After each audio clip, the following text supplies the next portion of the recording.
ছোট্ট এই পালং শাকের ক্যারেটের মধ্যে প্রচুর পরিমাণে সাদা নোটে শাক হয়েছে, সেইগুলোকেই আজকে তুলে নেবো। যেহেতু কচি কচি রয়েছে, এইগুলোতে একটু কালো জিরে, শুকনো লঙ্কা ফোড়ন দিয়ে বাদাম এবং বড়ি ভেজে তার সাথে ভাজা করলে দারুণ সুন্দর খেতে লাগে। বাগানের সম্পূর্ণ জৈবতে করা শাকসবজির স্বাদই আলাদা। বাজারে কেমিক্যালে ভরা থাকে, সেই স্বাদ আর এই স্বাদের মধ্যে অনেক তফাৎ থাকে। একটা লাল শাক এখানেও উঠেছে, মানে কপি গাছের গোড়াতেও উঠেছে, যেহেতু খাবার পেয়েছে তাই সুন্দরভাবে বেড়েছে। আর এটা কিন্তু লাল শাক, নোটে শাক না। অনেকেই যেমন লাল শাক এবং নোটে শাকের মধ্যেই ভুল করে ফেলেন। যেমন এক বন্ধু আমাকে বলেছো যে বারবার লাল শাক ভেবে করো আর এরকম ফ্যাকাশে কালারের হয়ে যায় কেন?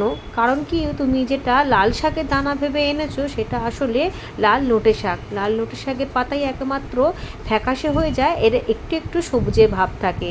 কিন্তু লাল শাক আনলে লাল শাকের গাছগুলো টকটকে লাল হয়।